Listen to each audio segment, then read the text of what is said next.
नमस्कार मु सुप्रिया। कॉकरोच जनता पार्टी विराट बड़ आंदोलन देश में चर्चार प्रसंग होइथिला, किंतु आंदोलन सरिबा परे जेतेबेले आंदोलन समीक्षा करा जाउची तो पूरा भाग रे गोटे प्रसंग सबु बेले आसुची। सीजेपी आंदोलन रे शामिल होइथिबा युवा एवं छात्र गोष्ठींकर भाषा केमती थिला, से माने को संस्कृति को संस्कार को प्रदर्शन करूतले, ए सब को नहीं अनेक चर्चा चली। एवं जेतेबेले ए चर्चा अधिक हो जाउची तांकर आंदोलन मूल प्रसंग तार प्रमुखता हरोची बोली करी कुहा जाई परिबो। एवं याकु नै जेतबे अनेक चर्चा होची, देशर प्रधानमंत्री आसिकिरी कहउचंती जे केमिति गाड़ी दिया जाइथिला ताहा ठीक नुहे। समस्ते जो माने आंदोलन को आसीथिले सेंको उद्देश्य रे जेतबे तांकर प्रतिक्रिया रखुचंती सेठी गोटे कथा कहउचंती, ए माने सब रास्ता भूली जाइथिबा बाट बना ही जाइथिबा गोष्ठी ए भलिया कथा मध्य सामना को आसी। जेतेबे हमें निर्दिष्ट भाव में आज जो गाड़ी संस्कृति कथा आलोचना होची तारी ऊपर ही आम आलोचना करबा। हम सहित वरिष्ठ समीक्षक रहिचंती विजय साहू। विजय बाबू स्वागत करुछि आलोचना को। मु भाबी नथिली जे कॉकरोच जनता पार्टी रो आंदोलन परे आमको गाड़ी आ भाषा को नहीं एमती गोटे आलोचना करिया को पड़िबो जे पिला मानकर भाषा पिला माने कोन लैंग्वेज यूज करूचंती काहे यूज करूचंती आकु नहीं आलोचना करिया को पड़िबो। ए संपर्क रे आपनकर प्रारंभिक मत देखु आम एटा विभिन्न भाव विभिन्न भागरे भी आलोचना करि परिबा। किंतु प्रथम कथा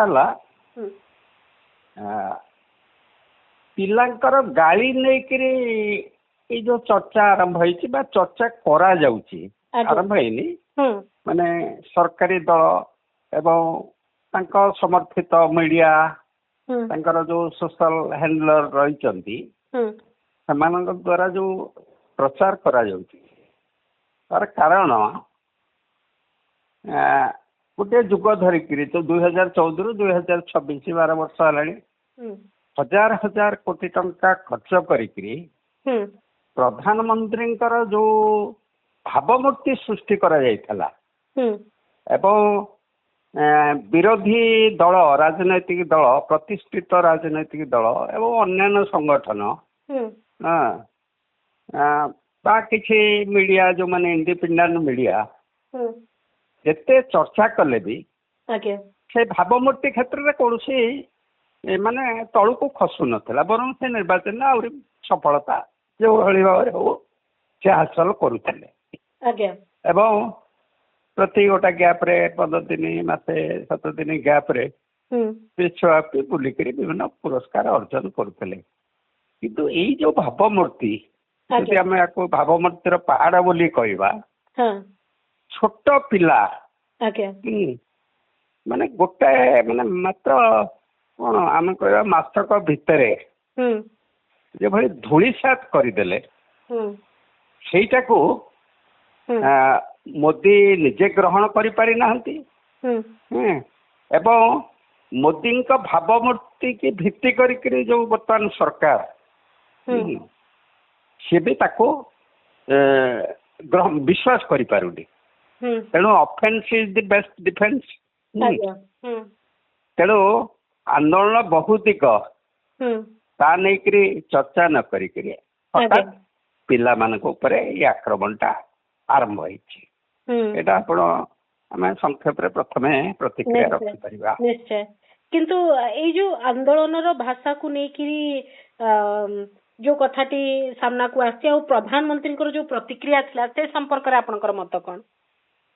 देखो प्रधानमंत्री जो लास्ट तांकर वीडियो 5th वीडियो बोधे जो इंस्टाग्राम वीडियो से वीडियो रे माने टिके इन बिटवीन लाइन जदि पढ़िबे सेटा से जो पिला मान को उद्देश्य रे कहउचंदी विशेष करी झियो मान को उद्देश्य रे युवा गोष्ठी विशेष कर झील मान उद्देश्य रे जो कहते सेटा तांकर क्षमा नुह माने बरं सेटा गोटे धमक जदि तमे सुधरी न जाओ ताले भविष्य रे तम भविष्य अंधकार ये गोटे धमक देइचंदी। जदि प्रकृत रे माने शिक्षा मंत्री की हटेया परे छात्र मान सहित जो चुक्तिनामा सरकार कले ଏବଂ ସାମ୍ବାଦିକ ସମ୍ମିଳନୀରେ ତାଙ୍କ ମନ୍ତ୍ରୀ ଘୋଷଣା କଲେ ତାକୁ କାର୍ଯ୍ୟକାରୀ କରିକିରି ପ୍ରଧାନମନ୍ତ୍ରୀ ତାର ବି ବାହାଦୁରୀ ନେଇ ପାରିଥାନ୍ତେ ଯେ ଆମେ ପିଲାମାନଙ୍କ ଶିକ୍ଷା ଇସ୍ୟୁଟାକୁ ଚେକଅପ୍ କଲୁ, ଆଇନ କଲୁ, ଭବିଷ୍ୟତରେ ଆ ପ୍ରତି ଯତ୍ନ ନେବୁ। ପ୍ରଥମ ଗୋଟିଏ ଭିଡିଓ ସେଇ କ୍ରମରେ ଥିଲା ସେଟା ସେ କରିପାରିଥାନ୍ତେ, ସେ ସୁଯୋଗ ଥିଲା ଏବଂ ମୋଦିଙ୍କର ସେ ଦକ୍ଷତା ବି ଅଛି, ମାନେ ପବ୍ଲିକ ଆଡ୍ରେସ କରିକିରି କରିପାରିଥାନ୍ତେ। କିନ୍ତୁ ଏଇ ଯୋଉ ଭାବମୂର୍ତ୍ତି ତାଙ୍କର ଖତମ ହେଇଗଲା, ଧୂଳିସାତ ହେଇଗଲା, ସିଏ ସହଜରେ ରିପେୟାର ହେଇପାରିବନି। ସେଟା ମାନେ କଣ ଆର୍କାଇଭ୍ ଚାଲିଗଲା, ମେମୋରିର ଆର୍କାଇଭ୍ ବିଶ୍ୱବ୍ୟାପୀ ଚାଲିଗଲା। ଏଇଟା ହେଲା ଗୋଟେ ପାର୍ଟ। ସିଏ ତାଙ୍କର ଭାବମୂର୍ତ୍ତି ଖତମ ହେଇଗଲା। ବାକି ଯୋଉଟାକୁ ଗୋଦି ମିଡିଆ ବୋଲି କୁହାଯାଏ, କହିବା ସତ୍ତ୍ୱେ ସେ ମିଡିଆର କାର୍ଯ୍ୟକାରିତା ଥିଲା। ସେମାନେ ବିଲକୁଲ ଖାତିର କରୁନଥିଲେ ସରକାରୀ ମାନେ ସୁଯୋଗ ସୁବିଧା ପାଇକିରି। ତାକୁ ବି ପିଲା ଖତମ କରିଦେଲେ, ମାନେ ତାକୁ ଟୋଟାଲି ମାନେ ଅଣଦେଖା କରିଦେଲେ, ବୁଝିପାରିଲେ କି? ଏପରିକି ସେ ଇଣ୍ଟରଭ୍ୟୁ ଦେବା ପାଇଁ ଡାକିଲେ ବି ସ୍ପେସିଫିକ ମିଡିଆକୁ ବି ସେ ଇଣ୍ଟରଭ୍ୟୁ ଦେବା ପାଇଁ ମନା ବି କରିଦଉଛନ୍ତି। ଏବଂ ଯୋଉଠିକି ବି ଯାଉଛନ୍ତି ତାଙ୍କର ଯୋଉ କଂଗ୍ରେସ ଜନତା ପାର୍ଟିର ନେତାମାନେ ବା ଅନ୍ୟ ଛାତ୍ର ନେତାମାନେ ସିଏ ବି ମିଡିଆ ସମ୍ପର୍କରେ ତାଙ୍କର ସ୍ପଷ୍ଟ ମତ ରଖୁଛନ୍ତି। ତେଣୁ ଗୋଟେ ପାର୍ଟିରେ ରହିଲା ମିଡିଆ, ଯୋଉଟାକୁ ଆମେ ଗୋଦି ମିଡିଆ କହିପାରିବା, ଅନ୍ୟ ପାର୍ଟିରେ ରହିଲା ମୋଦିଙ୍କର ଭାବମୂର୍ତ୍ତି। ଏଇ ଦିଟା ଯେତେବେଳେ ଧୂଳିସାତ ହେଇଯାଇଛି, ତେଣୁ ସେଇଟାକୁ କିଛିଟା ଭରଣା କରିବା ପାଇଁ ଏଇ ପ୍ରକାର ପଦକ୍ଷେପ ମାନେ ସରକାରୀ ଦଳ ଏବଂ ସଂଘ ପରିବାରର ବିଭିନ୍ନ ଗୋଷ୍ଠୀ ତ ଅଛନ୍ତି ନା, ତାଙ୍କର ବିଭିନ୍ନ ବ୍ରାଞ୍ଚେସ୍ ରହିଛନ୍ତି, ସେମାନେ ଏଇ ଆକ୍ରମଣ ଚଳିଛନ୍ତି। ଆଜ୍ଞା ସାର୍, ଯେତେବେଳେ ଆମେ ପିଲାମାନଙ୍କର ଭାଷାକୁ ନେଇକିରି କୌଣସି କଥା କହୁଛୁ, ହଁ ପିଲାମାନେ କହିବେ ପିଲାମାନଙ୍କର ଭାଷା, ଏ କଥା ଯେତେବେଳେ କହୁଛୁ, ବହୁତ ଲୋକଙ୍କର ଗୋଟେ ମତ ରହୁଛି ଯେ ଆପଣଙ୍କୁ କଣ ଭଲ ଲାଗିବ, ଆପଣଙ୍କ ଘରର ପିଲାମାନେ ଏଇ ପ୍ରକାର ଲାଙ୍ଗୁଏଜ କହିଲେ ଭଲ ଲାଗିବ କି? ଆପଣ କଣ ଆପଣଙ୍କ ପିଲାଙ୍କୁ ଏମିତି ଭାଷା ଶିଖଉଛନ୍ତି କି? ଯେତେବେଳେ ଏଇ ଯୁକ୍ତି ଗୁଡିକ ଆସୁଛି, ଆମେ ସର୍ବସାଧାରଣର ଗୋଟେ କଥା କହିବା ଏବଂ ନିଜ ଘର ଭିତରେ ସେ ଜିନିଷକୁ ନିଜେ ହଜମ କରିବା, ୟା ଭିତରେ ଟିକେ ଫରକ ଅଛି। ଆପଣ ସେ ଦୃଷ୍ଟିରୁ ମତ କଣ ଦେବେ? ଦେଖନ୍ତୁ, ଯେତେବେଳେ ଗୋଟେ ଆନ୍ଦୋଳନ ପରିପ୍ରେକ୍ଷୀରେ ଆଲୋଚନା ହଉଛି ଏବଂ ଯୋଉ ଆନ୍ଦୋଳନକୁ ଯୋଉ ଇସ୍ୟୁକୁ ସରକାରୀ ଦଳ ବି ଅସ୍ୱୀକାର କରିପାରୁନି, ମାନେ ଯୋଉମାନେ ବି ଯୋଉମାନେ ବି ସରକାରଙ୍କର ଅନ୍ଧ ଭକ୍ତ, ସେମାନେ ବି କହୁଛନ୍ତି ଏଇ ଇସ୍ୟୁ ଗୁଡିକ ଆଡ୍ରେସ ହବା ଦରକାର। କାରଣ ପ୍ରତ୍ୟେକଟି ଫ୍ୟାମିଲି ଆ ଦ୍ୱାରା ଆଫେକ୍ଟେଡ। କେବଳ ନିଟ୍ ପରୀକ୍ଷା ଯିଏ ଦେଇଛି ବା କାଲି ଯିଏ ଦବ ତା ନୁହେଁ, ଟୋଟାଲ ଶିକ୍ଷା ବ୍ୟବସ୍ଥା ଭୁଷୁଡି ଯାଇଛି। ଆ ଉପରେ ବହୁ ଆଲୋଚନା ବି ହେଇଛି। ତେଣୁ ଆନ୍ଦୋଳନ ନେଇକରି ସେ ଚର୍ଚ୍ଚା କରିପାରନ୍ତେ, ତାକୁ ଛାଡିକିରି ମାନେ ମେନ୍ ଯୋଉଟା ମୁଖ୍ୟ ଇସ୍ୟୁ, ଏଇ ଆନ୍ଦୋଳନର ପଜିଟିଭ ନେଗେଟିଭ ଦିଗ ବା ଆର କଣ କରାଯାଇ ପାରିଥାନ୍ତା, ତାକୁ ଚର୍ଚ୍ଚା ହଉନି। ଗୋଟେ 15 ବର୍ଷର ଝିଅ କଣ ଇନଷ୍ଟାଗ୍ରାମରେ ଭିଡିଓ ଛାଡିଲା ବା ଯୋଉ ଆନ୍ଦୋଳନ ସ୍ଥଳୀରେ କଣ ପ୍ରତିକ୍ରିୟା ଦଉଥିଲା, ମୁଁ ବି ତାକୁ ଭଲ ଭାବରେ ବୁଝିପାରୁନି କଣ ସିଏ। ତାକୁ ଯେତିକି ବ୍ୟାଖ୍ୟା ହେଲା ଆମେ ଜାଣିବାକୁ ପାଉଛେ। ତେଣୁ ଏଇ ଯୋଉ ଯେତେବେଳେ ଚର୍ଚ୍ଚା ହଉଛି, ଯୋଉମାନେ କରୁଛନ୍ତି ସେମାନେ ଆଗ ଆତ୍ମସମୀକ୍ଷା କରିବା ଦରକାର, ବୁଝିପାରିଲେ କି? ଯଦି ସାମ୍ବାଦିକ ହେଇଥିବେ, ବୁଝିପାରିଲେ, ଚର୍ଚ୍ଚା କିଏ କରୁଛନ୍ତି, ସାମ୍ବାଦିକ ବା ସୋସିଆଲ ମିଡିଆରେ, ବା ଯଦି କୌଣସି ରାଜନୈତିକ ଶକ୍ତି ହେଇଥିବେ, ସେମାନେ ତ କୌଣସି ନା କୌଣସି ସମାଜର ଯୋଉମାନେ ବୁଦ୍ଧିଜୀବୀ, ଅନ୍ୟାନ୍ୟ କ୍ଷେତ୍ରରେ ଯୋଉମାନେ ପ୍ରତିଷ୍ଠିତ, ସେମାନେ ମଧ୍ୟ ଯେତେବେଳେ ଆମେ ଏଇ ପ୍ରସଙ୍ଗରେ କିଛି ଲେଖୁଛେ, ସେମାନେ ମଧ୍ୟ ଲେଖୁଛନ୍ତି ଯେ ଆପଣଙ୍କୁ ଭଲ ଲାଗିବ, ଆପଣଙ୍କ ଘରର ଲୋକ ଏ କଥା କହୁଛନ୍ତି। ଆଜ୍ଞା ଶୁଣନ୍ତୁ, ଏଇ ଯୋଉ ବୁଦ୍ଧିଜୀବୀ ଶବ୍ଦଟା ବହୁତ ମାନେ ଭାରି ଅଡୁଆ ଶବ୍ଦ। ମାନେ ସବୁଠାରୁ ଏମାନେ ହଉଛନ୍ତି ବର୍ତ୍ତମାନ ଯଦି ପ୍ରକୃତିରେ ଆନାଲାଇଜ କରିବା, ମାନେ ଘୃଣିତ ଶକ୍ତି।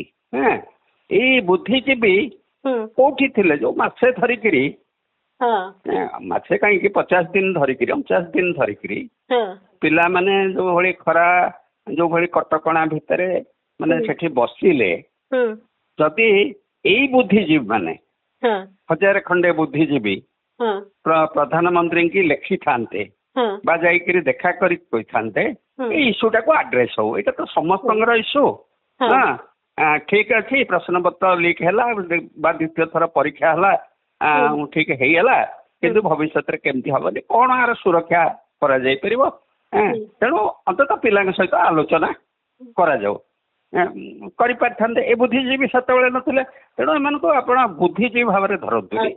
ଇଏ ହଉଛନ୍ତି ସବୁ ଲାଭାର୍ଥୀ। ବାକି ଦ୍ୱିତୀୟ କଥା ହେଲା, ଏଇ ବୁଦ୍ଧିଜୀବୀ ମାନେ ତାଙ୍କର ଯଦି ଆତ୍ମ ସମୀକ୍ଷା କରିବେ, ସେ ଆହୁରି କଦର୍ଯ୍ୟ ଭାଷା ବ୍ୟବହାର କରନ୍ତି, ହେଲା କି? କଦର୍ଯ୍ୟ ଭାଷା କରନ୍ତି, ଲେଖନ୍ତି ବି କଦର୍ଯ୍ୟ ଭାବରେ। ବୁଝିପାରିଲେ କି? ଆମେ ତ ଦେଖୁଛୁ ମାନେ ରିଅଲ ୱାର୍ଲଡ ରେ ଯାହା ଚାଲିଛି, ଭର୍ଚୁଆଲ ୱାର୍ଲଡ ରେ ଆହୁରି ସାଂଘାତିକ ଅପଶବ୍ଦର ବ୍ୟବହାର ହଉଛି। ଏସବୁ ତ ଦେଖୁଛେ। ମୁଁ ଆଉ ଗୋଟେ କଥା ଜାଣିବାକୁ ଚାହୁଁଛି, ଯୋଉ ସମାଜରେ ପୁଅଟିଏ ବଢୁଛି ସେଇ ସମାଜରେ ଝିଅଟିଏ ବଢୁଛି। ଯୋଉ ସଂସ୍କୃତି, ଯୋଉ ପରମ୍ପରା, ଯୋଉ ପରିବାରକୁ ନେଇକରି ପୁଅ ପିଲା ଆଗକୁ ବଢୁଛି, ଝିଅଟି ବି ଆଗକୁ ବଢୁଛି। ତ ଏଇ ଯୋଉ କଥାଟି ଯେତେବେଳେ ନିର୍ଦ୍ଦିଷ୍ଟ ଭାବରେ ଦେଶର ପ୍ରଧାନମନ୍ତ୍ରୀ ଯେତେବେଳେ ଗୋଟେ ଝିଅଙ୍କର ଅପଶବ୍ଦକୁ ନେଇକରି କହୁଛନ୍ତି, ଏହାକୁ ଆପଣ କେମିତି ଦେଖନ୍ତି ଆଉ ଏ ସମ୍ପର୍କରେ କଣ କହିବେ? ଦେଖନ୍ତୁ, ପ୍ରଧାନମନ୍ତ୍ରୀଙ୍କର ଆମେ ଯେତେ କମ ଚର୍ଚ୍ଚା କରିବା, ତାଙ୍କର ଯୋଉ ସଂସ୍କାରୀ ଭାଷା ପ୍ରୟୋଗ, ସେ ଖୋଲାଖୋଲି ଯାହା କୁହନ୍ତି, ସୋନିଆ ଗାନ୍ଧୀ କି ଯେମିତି କହିଛନ୍ତି, ବା ତାଙ୍କର କଣ ନେହେରୁଙ୍କର ଜନ୍ମଜାତକ ଖୋଜିଛନ୍ତି।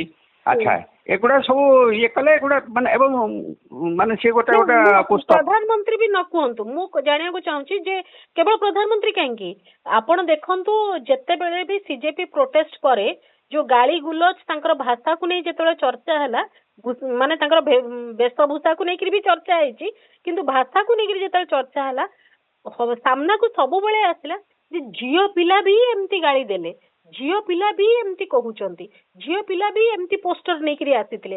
ଏମିତି କଥା କହିଲେ ଯୋଉ କଥାଟା କହିବା କଥା ନୁହେଁ, ଯୋଉଟା କେବଳ ଘରେ କହିବା କଥା ସେଇଟା ପୁଣି ବାହାରେ କହିଲେ। ଏଇ ଯୋଉ ଚର୍ଚ୍ଚା ଗୁଡିକ ଆସୁଛି ଝିଅଙ୍କୁ ନେଇକରି ନିର୍ଦ୍ଦିଷ୍ଟ ଭାବରେ, ଏ କଥା ଯଦି ଅଧିକ ଚର୍ଚ୍ଚା ହବ, ତାର ପରିଣାମ କଣ ହବ? ଝିଅ କାଲି ସକାଳକୁ ଆଉ ଆନ୍ଦୋଳନ ପାଇଁ ଆସିବନି କି? ତାର ଅଧିକାର ବିଷୟରେ ସେ ଆଉ କହିବନି କି? ସେ ପୁଣି ନୀରବ ହବା ପାଇଁ ଭଲ ବୋଲି ଭାବିବ କି? ଭଲ ଝିଅର ସଂଜ୍ଞା ହେଲେ ସେ ନୀରବ ହେଇକରି ଘରେ ରହିବ, ଆନ୍ଦୋଳନ ସ୍ଥଳୀକୁ ଯିବ ନାହିଁ ବୋଲି ସେ ପୁଣି ଭାବି ନବ କି? ଏଇ ଦୃଷ୍ଟିରୁ ମୁଁ ଏଇ ପ୍ରଶ୍ନଟି ପଚାରୁଛି ଆପଣଙ୍କୁ।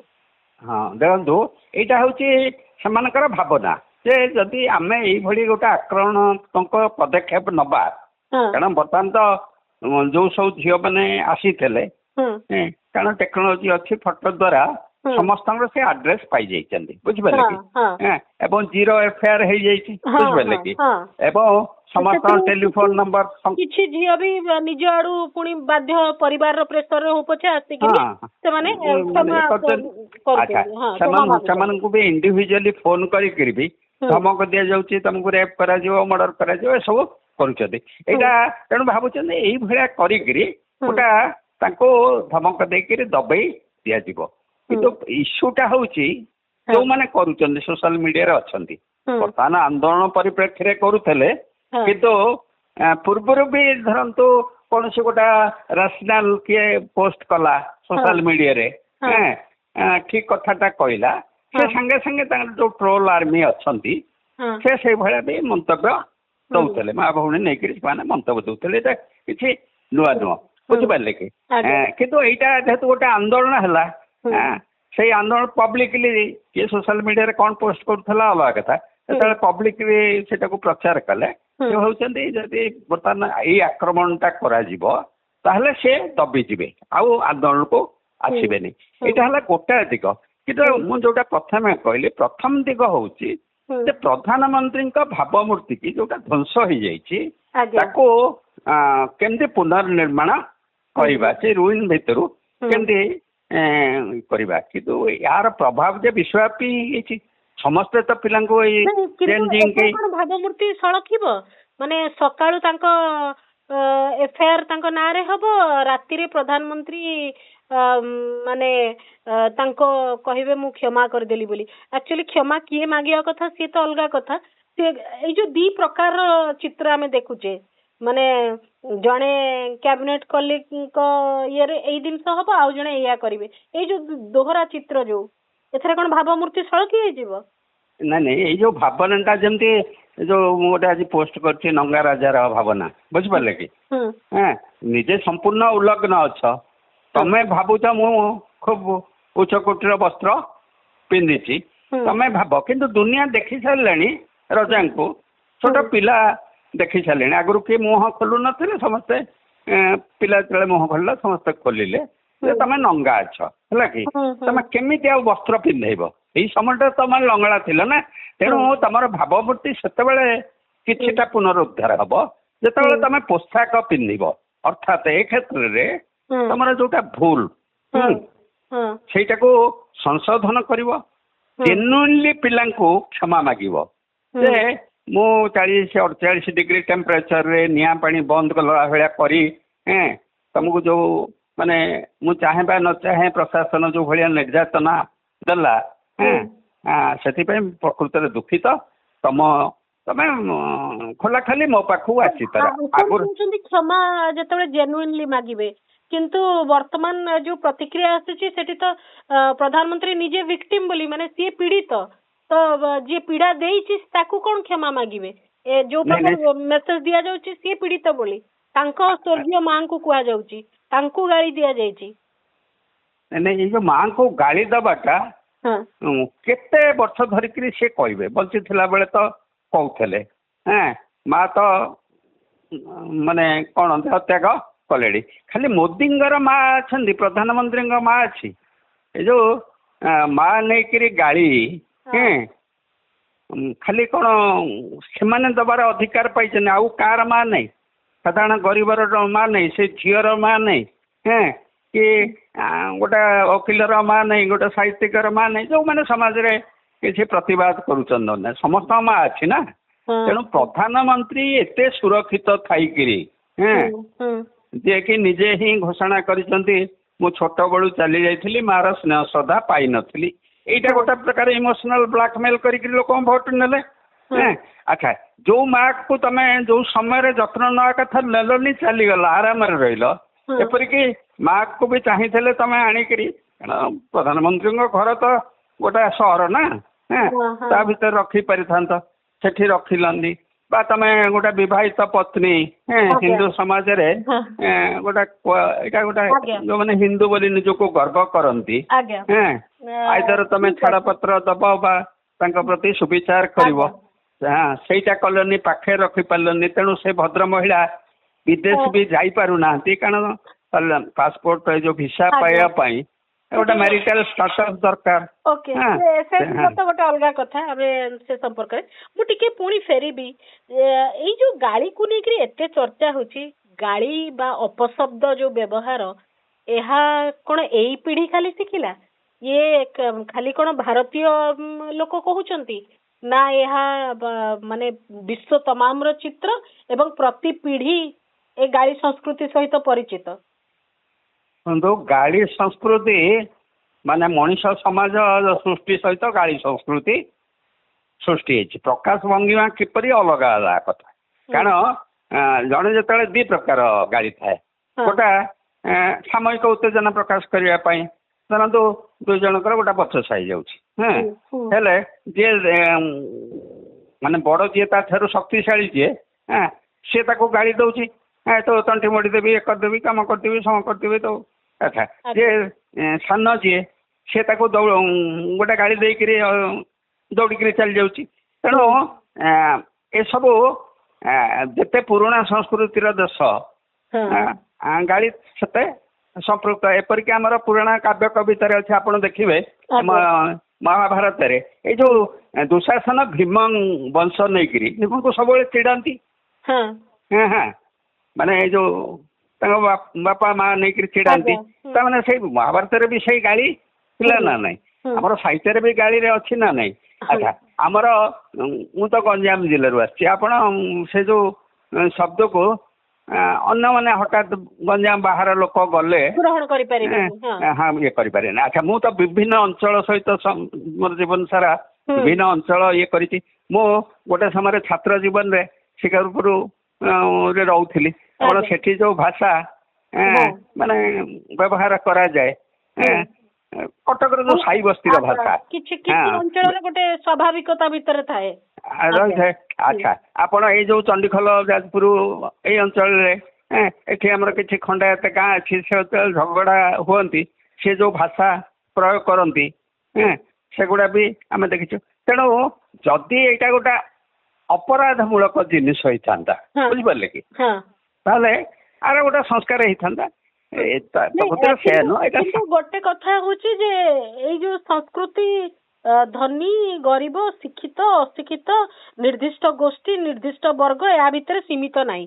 ସମସ୍ତଙ୍କ ଭିତରେ କିଛି ନା କିଛି ଏ ଜିନିଷ ରହିଛି। କିନ୍ତୁ ଗୋଟେ କଥା ଆପଣଠୁ ଜାଣିବାକୁ ଚାହୁଁଛି ଯେ ବିନା ଗାଳିରେ କଣ ନିଜ କଥାଟିକୁ ସଠିକ ଭାବରେ କୁହାଯାଇ ପାରିବନି? ପିଲାମାନେ ତାଙ୍କ କଥାଟାକୁ କଣ ତାଙ୍କ ପାଖରେ ଏତେ କ୍ରିଏଟିଭ ମାଇଣ୍ଡ ଥିଲା ସେମାନେ ଗାଳିକୁ ମାଇନସ କରିକି ଏ କଥା କଣ କହିପାରିନଥାନ୍ତେ? ନାଇଁ ଏଇଟା ତ ଗୋଟେ ଧରନ୍ତୁ ତାଙ୍କର 30 ଦିନର ଧାରଣା ଭିତରେ ବୁଝିପାରିଲେ କି ଏଇଟା ହୁଏତ ଏଇ ରିଲଟା 2 ମିନିଟର କଥା। ଆଉ ଯୋଉ ତାଙ୍କର କ୍ରିଏଟିଭ ସାଇଡ ଗୁଡାକ ଅନ୍ୟମାନେ ଦେଖିପାରିନାହାନ୍ତି ଯୋଉ ଭଳି ବ୍ୟଙ୍ଗାତ୍ମକ ସେମାନେ ସଙ୍ଗୀତ ବୋଲିଛନ୍ତି ମାନେ ଗୋଟେ ସଙ୍ଗୀତକୁ ପ୍ୟାରୋଡି କରିଛନ୍ତି ଦବଦାବ ନେଇକିରି ବେକାରୀ ନେଇକିରି ଆଉ ତମେ ଯଦି ଦେଶ ଚଲେଇ ପାରୁନ ତାହେଲେ ଚା ବିକିବାକୁ ଯାଅ ଯୋଉ ଭଳି ଆପଣ ମାନେ ଯେକୌଣସି ଲୋକ ଶୁଣିଲେ ବି ମାନେ ବ୍ୟଙ୍ଗ ପରିହାସ ସାଟାର ବୋଲିକିରି ଯୋଉ କଥାଟାକୁ କୁହାଯାଏ ସେଇ ଶୈଳୀରେ ସେ ତାଙ୍କର ପ୍ରାୟ ମୂଳତଃ ଦେଖେଇଛନ୍ତି ମ୍ୟାକ୍ସିମମ୍ ସମୟ ରହିଛନ୍ତି। ବାକି ଯେତେବେଳେ ଗୋଟେ ଏମିତି ପରିସ୍ଥିତି ଆସିଲା ବିଲକୁଲ ଶୁଣିବା ପାଇଁ ପ୍ରସ୍ତୁତ ନୁହଁ ବୁଝିପାରିଲେ କି ତାପରେ ଯେତେବେଳେ ଏଇଟା ଆସିଛି କେତେବେଳେ ଯେତେବେଳେ ସୋନମ ୱାଙ୍ଗଚୁକ୍ ପୁରା ଗୁଣ୍ଡ ଲଗେଇକିରି ଦେଖିକି ନେଇଯାଇଛନ୍ତି ସେଇ ଯୋଉ ଦିନେ 2 ଦିନ ଇଏ ଭିତରେ ଏମାନଙ୍କ ଭିତରେ ଆହୁରି କ୍ରୋଧ ବଢିଛି ବୁଝିପାରିଲେ କି। ତେଣୁ ଏମାନେ ସେଇ ସମୟରେ ମାନେ ଏଇ ଯୋଉ ବାଜା ଫାଜା ବଜେଇକିରି କରିଛନ୍ତି ତାଳି ମାରିଛନ୍ତି ତା ଭିତରେ ଜଣେ 2 ଜଣ ପିଲା କିଏ ମତେ ଦେଇଛନ୍ତି ସେ ବି ଉତ୍ତରପ୍ରଦେଶରୁ ଆସିଛି ସେ ଝିଅଟି। ଉତ୍ତରପ୍ରଦେଶରେ ମାନେ ଆପଣ ହିନ୍ଦୀ ହାର୍ଟଲ୍ୟାଣ୍ଡରେ ବିନା ଗାଳିରେ କିଛି ହୁଏନି ବୁଝିପାରିଲେ କି। ଆପଣ ଯଦି କୌଣସି ମାରୱାଡି ଗୁଜରାଟୀ ପିଲାମାନେ ଯୋଉ ଗାଳି କହୁଛନ୍ତି ଯୋଉ କଥା ଭାଷା କହୁଛନ୍ତି ବୋଲି ଆମେ ବଡ ମାନେ ଅସହଜ ଅନୁଭବ କରୁଛୁ ସେ ତ ଏଇ ବଡଙ୍କଠୁ ଶିଖିଥିବେ ନା ଆଉ କାହାଠୁ ଶିଖିବେ? ତାଙ୍କର ପୁରା ସାମାଜିକ ଜୀବନରେ ଏଇଟା ଅଛି ଆପଣଙ୍କର ଯୋଉ ଏଇ ଯୋଉ ଆମେ କହୁଛେ ଯୋଉ କ୍ଷତ୍ରିୟ ଯୋଉ କଣ ଉତ୍ତରପ୍ରଦେଶର ଯୋଉ କ୍ଷତ୍ରୀ ଜମିଦାର ଆପଣ ଫିଲ୍ମରେ ଯୋଉ ପ୍ରକାର ସବୁ ଦେଖୁଛନ୍ତି ଯୋଉ ସମ୍ପ୍ରଦାୟକୁ ଇଏ କରାଯାଏ ତାଙ୍କର ତ ଏଗୁଡାକ ଖଳିଆ ମୂଲିଆକୁ ଜମିଦାରର ଯୋଉ ତାର ଚାକର ପ୍ରତି ବ୍ୟବହାର ପାୱାରଫୁଲ ବର୍ଗ ଯୋଉ ପ୍ରକାର ଗାଳି ଶକ୍ତି ନଥିବା ଦୁର୍ବଳ ବର୍ଗ ବୋଲି ଭାବିକିରି ଯାହା କରନ୍ତି। ଏବଂ ଡାଉନ୍ ଦି ମାନେ କଣ ଆପଣ ଯେତେ ତଳକୁ ତଳକୁ ଆସିବେ ଯେତେ ପ୍ରଭାବଶାଳୀ ଯିଏ ପ୍ରଭାବ ତା ତଳ ଲୋକଙ୍କୁ ସେ ଗାଳି ଦିଏ ଏବଂ ସେତେ କଦର୍ଯ୍ୟ ଭାବରେ ଗାଳି ଦିଏ ବୁଝିପାରିଲେ କି। ତେଣୁ ଏଇ ଯୋଉ ଗାଳି ଏର ଗୋଟେ ବି ସୀମା ଅଛି। ଯେତେବେଳେ ଆଉ ଗୋଟେ ଜେନେରେସନ ଆସୁଛି ସେ ସବୁ ଜାଣୁଛି ସେ ପାଠ ପଢିଲା ଆପଣ 8ମ 9ମ ବର୍ତ୍ତମାନ ତ ଛୋଟ ପିଲା ସମ୍ବିଧାନ ବି ପଢିଲେଣି ଫଣ୍ଡାମେଣ୍ଟାଲ ରାଇଟ୍ସ ବି ପଢିଲେଣି ଗଣତନ୍ତ୍ର ପଢିଲେଣି। ତାହେଲେ ବହିରେ ଗୋଟେ କଥା ଲେଖା ହେଇଛି ଅଧିକାର ସମ୍ପର୍କରେ ସେଇ ଅଧିକାର ଏବଂ ନିର୍ବାଚନ ସମ୍ପର୍କରେ ଲୋକ ସରକାର ନିର୍ବାଚିତ କରୁଛନ୍ତି ସରକାର ତାଙ୍କ ପାଇଁ ନିର୍ବାଚିତ ହଉଛନ୍ତି କିନ୍ତୁ ସେମାନେ ଦେଖୁଛନ୍ତି ପରବର୍ତ୍ତୀ ସମୟରେ ଯେ ଭୋଟର ଆଉ ସରକାରକୁ ନିର୍ବାଚନ କରୁନାହାନ୍ତି ସରକାର ଭୋଟର ନିର୍ବାଚନ କଲେଣି। ଆମେ ଯାହା ଦେଖିଲେ ଏସ୍ଆଇଆର୍ ଭିତରେ ଏଇଗୁଡ଼ା ସେମାନେ ଜାଣୁଛନ୍ତି ନା ନାଇଁ। ଯେତେବେଳେ ଜାଣୁଛନ୍ତି ତାର ପ୍ରତିକ୍ରିୟାଟା ସେମାନେ ବ୍ୟଙ୍ଗାତ୍ମକ ଶୈଳୀରେ ଦେଇଛନ୍ତି ଏବଂ ମୁଖ୍ୟ ଚରିତ୍ର ଆଧାରେ ପ୍ରଧାନମନ୍ତ୍ରୀ ତେଣୁ ପ୍ରଧାନମନ୍ତ୍ରୀ କି ସେ ବ୍ୟଙ୍ଗ କରିଛନ୍ତି। ଚାହିଁଥିଲେ ପ୍ରଧାନମନ୍ତ୍ରୀ ପରୋକ୍ଷ ବା ପ୍ରତ୍ୟକ୍ଷ ଭାବରେ ତାକୁ କହିଥିଲେ ପିଲା ଠିକ ଅଛି ତମେ ସବୁ କର ଏଇ ଶବ୍ଦ ଗୁଡାକ ତମେ ବ୍ୟବହାର କରନି କିନ୍ତୁ ସେ କହିପାରିବେନି ବୁଝିପାରିଲେ କି। ସେଇ ଲୋକ ଅନ୍ୟକୁ ସାଧୁବାଣୀ ଶୁଣେଇବ ଯୋଉମାନଙ୍କର ବ୍ୟବହାରରେ ସେଇ ସାଧୁବାଣୀ ରହିଛି। କିନ୍ତୁ ଆମେ ସଂଘ ପରିବାରରେ ସବୁ ନେତାଙ୍କ ଭିତରେ ନିଜେ ନିଶାସକ୍ତ ହେଇକିରି ଆପଣ ନିଶା ନିବାରଣ କଥା କହିହବ ନାହିଁ ଯେମିତି ଆପଣଙ୍କୁ ଆଇନା ଦେଖେଇଦବ ଗୋଟେ କିଏ ସେଇଭଳିଆ ପରିସ୍ଥିତି ହେଇଯାଇଛି। ଆଚ୍ଛା ମୁଁ ଟିକେ ଯେହେତୁ ଆମ ଭାରତର ଏଇ ପ୍ରୋଟେଷ୍ଟ ଆଉ ପ୍ରୋଟେଷ୍ଟକୁ କେନ୍ଦ୍ର କରିକି ଏଇ ଯୋଉ ଲାଙ୍ଗୁଏଜ କଥା ଆସିଛି ମୁଁ ଟିକେ ଅଳ୍ପରେ ଆପଣଙ୍କୁ ଅତି ସଂକ୍ଷେପରେ ଜାଣିବି ବିଶ୍ୱରେ ମଧ୍ୟ ଏଇ ପ୍ରକାର ଜିନିଷ ଥିବ ତା ଉପରେ ଟିକେ ଆପଣ ମତ ରଖିବେ। ନାଇଁ ନାଇଁ ସବୁଠି ଯେକୌଣସି ଆମେ ଯଦି ବେଶୀ ଦୂରକୁ ବି ଯିବାନି ଫ୍ରେଞ୍ଚ ରିଭଲ୍ୟୁସନ ଆଡକୁ ଯିବାନି ସେତେବେଳେ ବି ଭାଷା ବିଭିନ୍ନ ପ୍ରକାର ଭାଷା ହେଇଛି ତାଙ୍କର ହେଲା କି ପ୍ରତ୍ୟେକଟି ରିଭଲ୍ୟୁସନାରୀ ମୁଭମେଣ୍ଟରେ ସେଇ ସମୟର ମାନେ କ୍ଷମତା ଶୁଣନ୍ତୁ ଗୋଟେ ଏକ୍ଜିଷ୍ଟିଂ ପାୱାର ତା ହାତରେ ସବୁ କିଛି ଅଛି। ରାଜତନ୍ତ୍ର ସମୟରେ ରାଜାଙ୍କ ହାତରେ ଥିଲା ବା ରାଜତନ୍ତ୍ର ପରବର୍ତ୍ତୀ ସମୟରେ ଯୋଉମାନେ କ୍ଷମତାକୁ ଆସିଲେ ତାଙ୍କ ଭିତରେ ମାନେ ଶକ୍ତି ଅଛି, ପୋଲିସ ଅଛି, ଆର୍ମି ଅଛି, ତାଙ୍କର ପ୍ରଚାର ଯନ୍ତ୍ର ଅଛି, ସବୁ ଅଛି। ଯିଏ ପ୍ରତିବାଦ କରୁଛନ୍ତି ସେ ନିରସ୍ତ୍ର। ସେଇ ତେଣୁ ତାକୁ କେତେବେଳେ ରିଭଲ୍ୟୁସନାରୀ ଷ୍ଟ୍ରଙ୍ଗ ଦ୍ୱାରା କେତେବେଳେ ସ୍ଲୋଗାନ ଦ୍ୱାରା ଏଇ ଯୋଉ ଆମେ ବନ୍ଦେ ମାତରମ୍ ସ୍ଲୋଗାନଟା ବ୍ରିଟିଶ ବିରୁଦ୍ଧରେ ଦେଇଥିଲେ ସେଟା ଗୋଟେ ଜୋଶ ଆସିବା ପାଇଁ ବୁଝିପାରିଲେ ଉର୍ଜା ବଢେଇବେ ଯେମିତି ଉର୍ଜା ବଢେଇବା ପାଇଁ ଆପଣ ଯଦି ଏପରିକି ଶାରୀରିକ ପରିଶ୍ରମ ବେଳେ ଆପଣ ଯଦି ରେଲ ଲାଇନ ଆଜିକାଲି ତ ରେଲ ଲାଇନ କିଛି ବର୍ଷ ତଳେ ଆମେ ଯେତେବେଳେ ସ୍କୁଲ ବେଳେ ଯେ ରେଲ ଲାଇନର ଯୋଉ ଧାରଣା ପଡୁନଥିଲା ଲୁହା ଧାରଣା ଭାରି ହେଭି ଧାରଣା ତାକୁ ସବୁ କୁଲି ମାନେ ଉଠାନ୍ତି ବୁଝିପାରିଲେ କି ଶାବଳ ଯୋଉ ଥିବେ ସବୁ ଉଠଉଥିବେ ସେଟା ଉଠିବା ଭିତରେ ଗୋଟା ସେମାନେ କଣ ସ୍ଲୋଗାନ ଭଳିଆ ଦିଅନ୍ତି ହେଲା କି ଆଚ୍ଛା ଏଇ ସ୍ଲୋଗାନ ଦ୍ୱାରା ଜୋଶ ଆସେ। ଆଚ୍ଛା ଆପଣ ପୁରୀର ପର୍ବପର୍ବାଣୀ ଯାନିଯାତ୍ରା ସମୟରେ ମଧ୍ୟ ଏଇ ପୁରୀ ରଥଯାତ୍ରାରେ କଣ ହୁଏ ବୁଝିପାରିଲେ କି ବିଭିନ୍ନ ଶିଖରପୁର ଏଇ ଯୋଉ କଣ ଦୁର୍ଗା ପୂଜା ଭସାଣୀ ବେଳେ କଣ ହୁଏ ମାନେ ବହୁତ ସମୟରେ ଏ କଥା କିନ୍ତୁ ଏଇଟା ବି ଗୋଟେ କଥା କି ଗାଳିକୁ ଗୋଟେ ସ୍ୱାଭାବିକତା ଭିତରକୁ ନେଇଯିବା ମଧ୍ୟ ଠିକ ନୁହେଁ। ୟାକୁ ଆପଣ ଅନୁଭବ କରୁଛନ୍ତି ମାନେ ଜଣେ ଗୁରୁଜନ ହିସାବରେ ଆପଣଙ୍କ ସାମ୍ନାରେ ମନେକର ଗୋଟେ କିଏ ସାନ ପିଲାଟେ ଅତି ସ୍ୱାଭାବିକ ଭାବରେ ଗାଳି ଦଉଛି ତାକୁ ଆପଣ ସହଜରେ ଗ୍ରହଣ କରିପାରିବେ କି ନା ତାର ସାମାଜିକ ଜୀବନ ଠିକ ନାହିଁ, ତାର ପରିବାର ଠିକ ନାହିଁ, ପରିବେଶ ଠିକ ନାହିଁ ବୋଲି ଭାବିକିରି ନିଜ ଭିତରେ ଚିନ୍ତିତ ହେବେ? କଣ ଏକ୍ଜାକ୍ଟଲି ଆପଣଙ୍କର ଭାବନା ଆସେ? ଏଇ ଯୋଉ ଛୋଟ ପିଲାଙ୍କର ଯୋଉ ଖେଳୁନାହାନ୍ତି କ୍ରିକେଟ ଫିକେଟ ସେ ପଡିଆ ପାଖରେ ଯଦି ଆପଣ କେତେବେଳେ ଠିକ ଠିଆ ହେବେ ଛୋଟ ପିଲାଙ୍କର ବିଭିନ୍ନ ଜେନେରେସନ ଖେଳୁଛନ୍ତି ବା ତାଙ୍କର ଯେତେବେଳେ ଜଣେ ଜିତି ଯାଉଛି ହାରି ଯାଉଛି ପ୍ରସେସନ କରିକିରି ଆସୁଛନ୍ତି ସେ ଯୋଉ ଭାଷା ବ୍ୟବହାର କରୁଛନ୍ତି ଆପଣ ଦୂରେଇକି ରହିବେ ବୁଝିପାରିଲେ। ହୁଏତ ଆପଣଙ୍କୁ ଦେଖିଲେ ଚିହ୍ନା ବୋଲି ସେ ଟିକେ ଲାଚେଇ ଯାଇକି ଦୂରେଇ ଯିବେ ଏଇଟା ସ୍ୱାଭାବିକ ତାଙ୍କର ଏକ୍ସପ୍ରେସନ ବୁଝିପାରିଲେ କି ସେଇଟାକୁ ଆମେ ଯେତେ ଗୁରୁତ୍ୱ ଦବା ସେଇଟା ସେତେ ବଢିବ। ସେମାନେ ଆସ୍ତେ ଆସ୍ତେ ତାଙ୍କ ଲର୍ଣ୍ଣିଂ ପ୍ରକ୍ରିୟାରେ ଯେତେବେଳେ ସେମାନେ ଇଏ କରୁଛନ୍ତି ଚାକିରି ବାକିରି କରୁଛନ୍ତି କହିବା ଉଚିତ ନୁହଁ ପଦ ପଦବୀରେ ରହୁଛନ୍ତି ସେମାନେ କଣ ଏଇ ବ୍ୟବହାର କରୁଛନ୍ତି। ଆଚ୍ଛା ସଂଯୋଗ ହଉଛନ୍ତି ପବ୍ଲିକ ଲାଇଫରେ କିନ୍ତୁ କଥାଟା ହଉଛି ପବ୍ଲିକ ଲାଇଫରେ କଲେ ବି ଯୋଉ ଆପଣ ବୁଦ୍ଧିଜୀବୀ ବା ଅନ୍ୟ ଉଚ୍ଚ ବର୍ଗକୁ ଉଠଉଛନ୍ତି ପ୍ରାଇଭେଟ ଲାଇଫରେ ତାଙ୍କ ସ୍ତ୍ରୀଙ୍କ ପ୍ରତି କି ବ୍ୟବହାର କରୁଛନ୍ତି, ତାଙ୍କ ଛୁଆଙ୍କ ପ୍ରତି କି ବ୍ୟବହାର କରୁଛନ୍ତି କି ନାଇଁ ଘରେ କରୁଛେ। ଏପରିକି କର୍ମସ୍ଥଳୀରେ ଧରନ୍ତୁ ଉଦାହରଣ ସ୍ୱରୂପ ଜଣେ କମ ଏଜରେ ବିଧବା ହେଇଯାଇଛି ହେଲା କି ସେ ତାର କୃତିତ୍ୱ ବଳରେ ଗୋଟେ ଚାକିରି କରିଛି ଯେତେବେଳେ କଲେଜ ମାନେ ଗୋଟେ ଅଫିସରେ ଚାକିରି କରିବ ସେ ସଚିବାଳୟ ହଉ କି ଜିଲ୍ଲା ଅଫିସରେ ହଉ ସେ ତ ଟିକେ ପୋଷାକ ପତ୍ର ଷାଠିଏ ରଙ୍ଗୀନ ଷାଠିଏ ଆଉ ତ ସେ ଯୋଉ ଆଦିମ ଯୁଗ ଭଳିଆ ବିଧବା ହେଲେ ମାନେ ବାଲ୍ୟ ବିଧବା ହେଲେ ଯୋଉ ଧଳା ବସ୍ତ୍ର ପିନ୍ଧିକିରି ସେ ଯିବନି ପିନ୍ଧିଲା ଟିକେ ଫେସାଲ ବି ହେଲା କି ବାଳ କଳା କଲା ଯଦି ଟିକେ ବୟସ ବଢିଯାଏ ତାକୁ ଦୂରେଇକିରି ଯୋଉମାନେ ପୁରୁଷ ବର୍ଗ ଥିବେ ବା ସେ ଅଫିସ କି ଗଲା ବେଳକୁ ଯୋଉ ଭଳିଆ ଟିପ୍ପଣୀ ଦିଅନ୍ତି ସେଇଟା କଣ ଆମ ସମାଜର ଖରାପ ଦିଗ ନୁହଁ, ସେଇଟା ତ ବେଶୀ ଖରାପ ଦିଗ। ତା ଭିତରେ ଗୋଟେ ଘୃଣା ଭାବ ରହିଛି। ମାନେ ଭିତରେ ଯୋଉଟା ଅଫିସ ବୁଲିଂ ବୋଲିକିରି କୁହାଯାଉଛି ସେଥିରେ କେବଳ ପୁରୁଷ ତ କୁହନ୍ତିନି, ସେଥିରେ କିଛି ମହିଳା ବି କୁହନ୍ତି ଯୋଉମାନଙ୍କ ଭିତରେ ସେ ପୁରୁଷ ତନ୍ତ୍ରଟା ବି ରହିଛି। ମୋଟାମୋଟି ଗାଳି ସଂସ୍କୃତି ଭିତରେ ଗୋଟେ ପୁରୁଷତାନ୍ତ୍ରିକ ମାନସିକତା ବି ରହିଛି। ମାନେ ସେଇଟା ହଉଛି ମାନେ ପୁରୁଷତାନ୍ତ୍ରିକ ଏବଂ ମାନେ ଆମେ ଜେନେରାଲି କହିବା ପିତୃସତ୍ତା ମାନେ ଡୋମିନେଟିଂ ମାନେ ମୋ କ୍ଷମତା ମତେ ଗୋଟେ କିଏ ଚ୍ୟାଲେଞ୍ଜ କରିଦଉଛି ହେଲା କି ଆଚ୍ଛା ସେଇଟା ପୁଣି କ୍ୟାରି ଫରୱାର୍ଡ ହଉଛି କିନ୍ତୁ ଅଲ୍ଟିମେଟଲି ଯିଏ ଭିକ୍ଟିମ ହଉଛି ସିଏ ହଉଛି ମା, ସିଏ ଛୋଟ ଝିଅ ଭାବରେ ହଉ ବୁଢୀ ମା ଭାବରେ ହଉ ସବୁ ଗାଳି କେନ୍ଦ୍ରିକ କିନ୍ତୁ ମା କୁ ନେଇକିରି ବୁଝିପାରିଲେ କି ଆଉ ଯୋଉଟା କି ଅତି କଦର୍ଯ୍ୟ ବାକି କିଛି ଯୋଉ ଗୁଡିକ ଗ୍ରହଣ ଯୋଗ ହେଇଯାଉଛି ଶଳା ଶବ୍ଦ ଆଉ ଏଗୁଡାକୁ ଏତେ ଗୁରୁତ୍ୱ ଦଉନାହାନ୍ତି କିନ୍ତୁ ଅଲ୍ଟିମେଟଲି ଭିକ୍ଟିମ ହଉଛି ମାନେ ମା। ତେଣୁ ଯେତେବେଳେ ସମାଜରେ ଏଇଟା ରହିଛି ଏବଂ ତାକୁ ଯଦି ଦେଶର ପ୍ରଧାନମନ୍ତ୍ରୀ ମାନେ ଗୋଟେ ଟାର୍ଗେଟ କରିବେ 15 ବର୍ଷର ଝିଅ ଏବଂ ସେଇ ଟାର୍ଗେଟ ଭିତରେ ସବୁ ମହିଳା ମାନଙ୍କୁ କରିବେ ସେଇଟା କଣ ତାଙ୍କ ଭାବମୂର୍ତ୍ତି ବୃଦ୍ଧି ପାଉଛି ନା କୋଉ ଦିଗରୁ ସେ ଲାଭବାନ ହେବେ?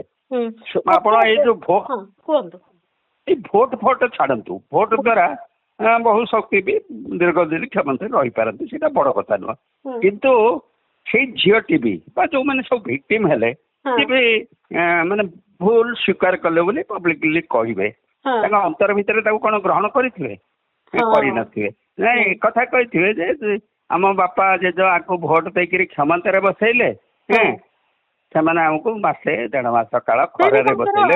ପରିବାର ବି ଗୋଟେ ପ୍ରେସରାଇଜ ହେଇଥିବ ସୋସାଇଟି ଦ୍ଵାରା ତମେ ତମ ଝିଅକୁ କେମିତି ଶିକ୍ଷା ଦେଇଛ ଝିଅ ତମର ଏଇ କଥା କହିଲା ଯାଇକିରି ଏଇ କଥା ବି ସବୁ ଆସେ ନା ଯୋଉଟା ସୋସାଇଟିର ଯୋଉ ପ୍ରେସରଟା ରହିଛି।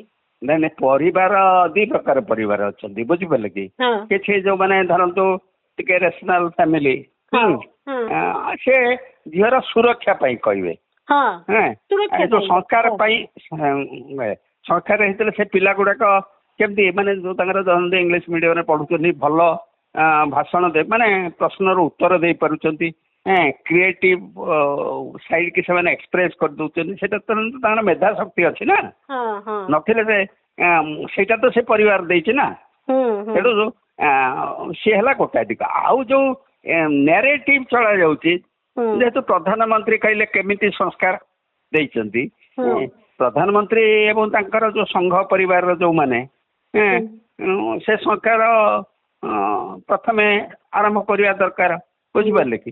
କାରଣ ଯେ ବିଧାନସଭାରେ ଆମର ଏଇଠି ଦେଖିଲେ ସଂସଦରେ ଦେଖିଲେ ସାଂସଦ ମାନଙ୍କୁ ବିଧାୟକ ମାନଙ୍କୁ ବିଭିନ୍ନ ସମୟରେ ଆମେ ଦେଖୁଛୁ କେମିତି ସେମାନେ କୋଉ କୋଉ ଲାଙ୍ଗୁଏଜ ୟୁଜ କରୁଛନ୍ତି ପବ୍ଲିକ ପ୍ଲେସ ରେ ସାମ୍ବିଧାନିକ ମାନେ ହତା ଭିତରେ ସାମ୍ବିଧାନିକ ବିଧି ବ୍ୟବସ୍ଥାର ଯୋଉ ହତା ତା ଭିତରେ କେମିତି ଲାଙ୍ଗୁଏଜ ୟୁଜ କରୁଛନ୍ତି ଜଣେ ଆଉ ଜଣଙ୍କୁ ମାନେ ପ୍ରତିପକ୍ଷ ରାଜନୈତିକ ଦଳର ଲୋକଙ୍କୁ କହିବା ପାଇଁ କି ପ୍ରକାର ଭାଷା କୁହାଯାଉଛି ମାନେ ରିଅଲ ରେ ଆଉ ଭର୍ଚୁଆଲ ରେ ତାର ଚିତ୍ର ତ ସବୁ ପିଲାମାନେ ବି ଦେଖୁଛନ୍ତି ପିଲା ଯାହା ଦେଖୁଛନ୍ତି ତାହା ଶିଖୁଛନ୍ତି ଏତିକି ହେଉଛି କଥା କିନ୍ତୁ ଶେଷ ପ୍ରତିକ୍ରିୟା ମୁଁ ଚାହିଁବି ସାର୍ ଏଇ ସବୁ ଛୋଟିଆ ମୋଟିଆ ପ୍ରସଙ୍ଗକୁ ବଡ କରିଲା ବେଳେ ପିଲାଙ୍କର ଯୋଉ ବଡ କଥା ଥିଲା ଯୋଉ ବଡ ଇମ୍ପାକ୍ଟ ସେମାନେ ପକେଇଛନ୍ତି ସେଗୁଡାକୁ ନ୍यून କରାଯାଉଛି କି?